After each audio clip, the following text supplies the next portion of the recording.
Hello everyone. आज है 12 जुलाई और इस वीडियो में हम डिस्कस करेंगे आज के इम्पोर्टेंट करंट अफेयर्स। लेकिन सबसे पहले कल के करंट अफेयर्स का रिवीजन करते हैं।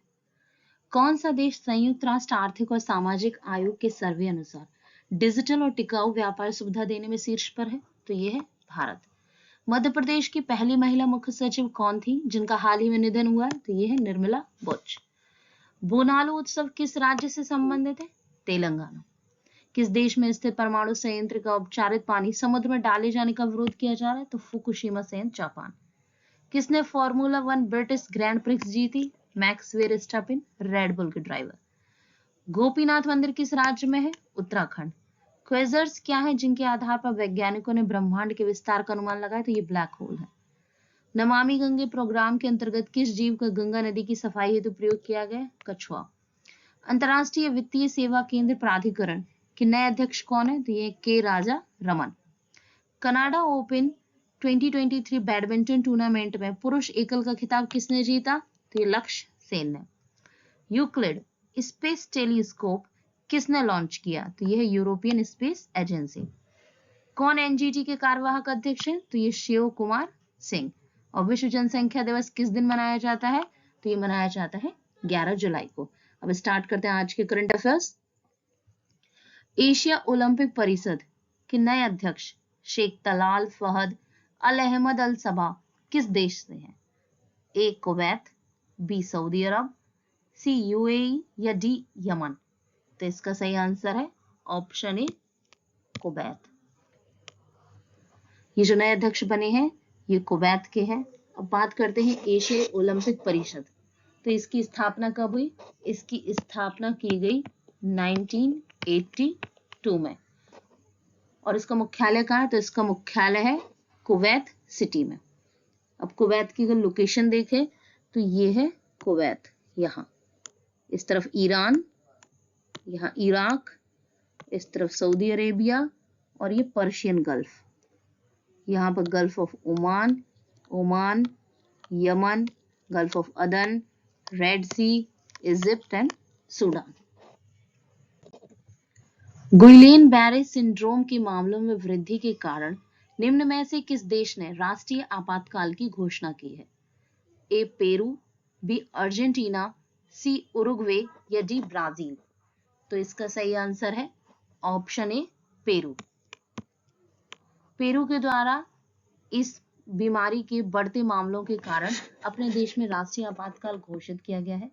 अब ये गुइलेन बैरी सिंड्रोम क्या है? तो ये एक न्यूरोलॉजिकल स्थिति है जिसमें शरीर की प्रतिरक्षा प्रणाली जो है वो गलती से हमारे तंत्र पर हमला करती है और मांसपेशियों को क्षतिग्रस्त करती है। अब बात करते हैं पेरू की। तो पेरू की लोकेशन है साउथ अमेरिका में। ये राजधानी इसकी लीमा और यहाँ पर साउथ पैसिफिक ओशन भी है।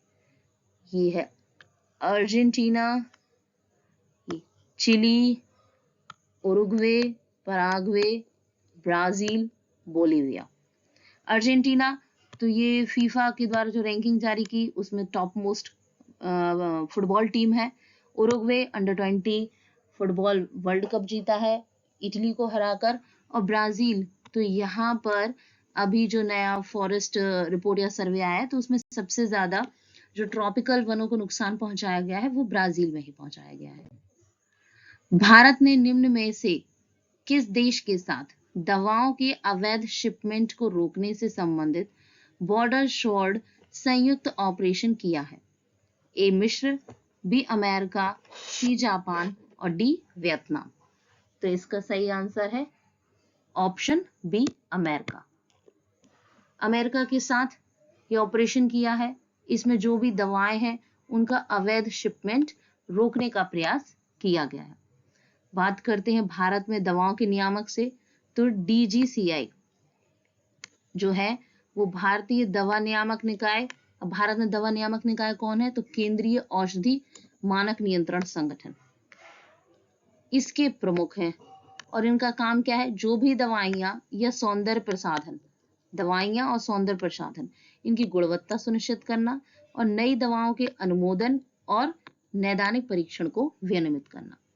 अभी एक और पोर्टल स्टार्ट किया गया है पशुओं के टीकाकरण से संबंधित परमिशन लाइसेंस देने से, तो उसका नाम क्या है?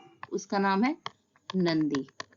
बात करते हैं अदर्स ऑप्शन की, तो मिस्र, अभी मिस्र में प्रधानमंत्री के द्वारा यात्रा की गई थी, तो वहां का उन्हें सर्वोच्च सम्मान दिया गया है, the order of Nile. Japan के साथ जिमैक्स युद्ध अभ्यास जिसका समापन हुआ है। वियतनाम को आईएनएस कृपाण भारत के द्वारा उपहार के रूप में दिया गया है। निम्न में से कौन सा देश इन्वेस्टर ग्लोबल की रिपोर्ट के अनुसार सॉवरेन वेल्थ फंड में निवेश के लिए पहली पसंद है? ए भारत, बी चीन, सी बांग्लादेश या डी जापान? तो इसका सही आंसर है ऑप्शन ए भारत। अब सॉवरेन वेल्थ फंड क्या है? तो ये एक प्रकार की निवेश निधि है या पैसा है जो राज्य के स्वामित्व में है, और जब राष्ट्र के पास जो बजटीय अधिशेष होता है, मतलब एक्स्ट्रा जो पैसा बचा है, जो धन है, उसको क्या करती है? केंद्रीय बैंक के पास या अर्थव्यवस्था में डालने के बजाय निवेश के रूप में दूसरे देशों में डाला जाता है। बात करें अदर ऑप्शन, तो जापान के साथ अभी जिमेक्स युद्ध अभ्यास हुआ है। बांग्लादेश, तो यहाँ पर रोड सेफ्टी के लिए वर्ल्ड बैंक के द्वारा सहायता राशि प्रदान की गई है। चीन, तो चीन ने अभी अपना स्वयं का operating system open Kaelin launch किया है। भारत का पहला वैदिक पार्क निम्न में से किस राज्य में बनाया गया है? ए मध्य प्रदेश, बी कर्नाटक, सी उत्तर प्रदेश या डी गुजरात? तो इसका सही आंसर है option C Gujarat, sorry option C Uttar Pradesh. और उत्तर प्रदेश के कौन से शहर में? तो ये बनाया गया है नोएडा में। अब ये वैदिक पार्क क्या है?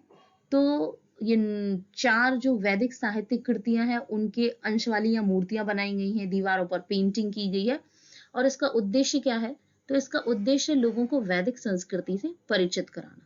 इसे 7 क्षेत्रों में डिवाइड किया गया और इन 7 क्षेत्रों का नाम हमारे वैदिक ऋषियों के नाम पर रखा गया है।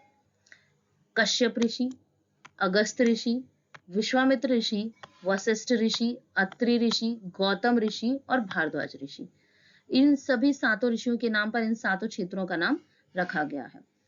अब बात करते हैं उत्तर प्रदेश की, तो उत्तर प्रदेश की राजधानी है लखनऊ। राज्यपाल आनंदीबेन पटेल, मुख्यमंत्री योगी आदित्यनाथ। प्रमुख नदी गंगा, यमुना, बेतवा, केन, चंबल, घाघरा, गोमती और सोन। अभी हाल ही में मन की बात कार्यक्रम में प्रधानमंत्री जी के द्वारा उत्तर प्रदेश की किस नदी के पुनर्जीवन का उल्लेख किया गया था? तो वो थी नीम नदी, और किस जिले में? तो हापुड़। चंद्रप्रभा और दुधवा यहाँ 2 अभ्यारण्य हैं। 3 जो विश्व धरोहर स्थल है, ताजमहल, आगरा का किला, फतेहपुर सीकरी। सारनाथ और कुशीनगर ये बौद्ध धर्म से संबंधित स्थल है। पटना पक्षी अभ्यारण्य और उकला पक्षी अभ्यारण्य, यहाँ का शास्त्रीय नृत्य है कथक। केर पूजा उत्सव किस राज्य से संबंधित है? ए असम, बी अरुणाचल प्रदेश, सी त्रिपुरा या डी नागालैंड? तो इसका सही आंसर है ऑप्शन सी त्रिपुरा। केर पूजा उत्सव क्या है? तो इसमें वास्तु देवता जो है केर, उनकी पूजा की जाती है। अदर ऑप्शन की बात करें तो असम में अभी अंबुचाबी उत्सव मनाया गया था, अरुणाचल प्रदेश में बिहू कुहू, और नागालैंड तो यहाँ पर आरबीआई के द्वारा अपना क्षेत्रीय कार्यालय खोला जा रहा है।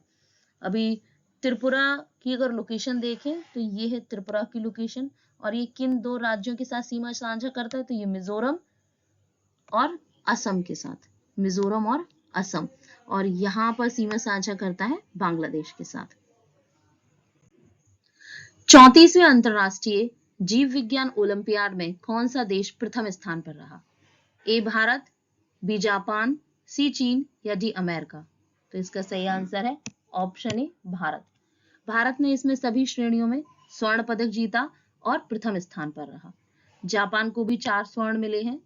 और ये जो 34वां अंतरराष्ट्रीय जीव विज्ञान ओलंपियाड है, तो ये कहाँ आयोजित किया जा रहा था? ये यूएई में आयोजित किया जा रहा था। हिंदुस्तान एरोनॉटिक्स लिमिटेड का क्षेत्रीय कार्यालय निम्न में से किस देश में खोला गया है?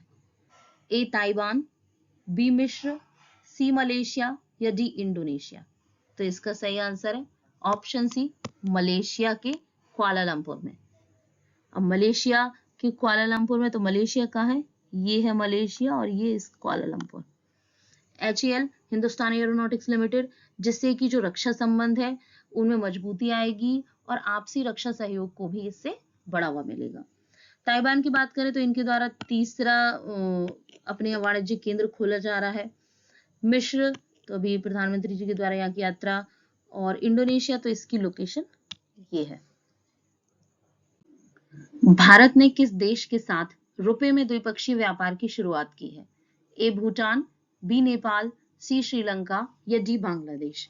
तो इसका सही आंसर है ऑप्शन डी बांग्लादेश। बांग्लादेश के साथ जो भी व्यापार होगा वो उसका निपटान अमेरिकी डॉलर के साथ साथ रुपए में भी किया जा सकेगा। भूटान की बात करें तो इसके साथ भारत लाल पांडा के संरक्षण में सहयोग करेगा। अभी हाल ही में समाचार पत्रों में एक टॉपिक बहुत ही ज्यादा आ रहा है स्टैटिक जीके से, वो है राज्यपाल।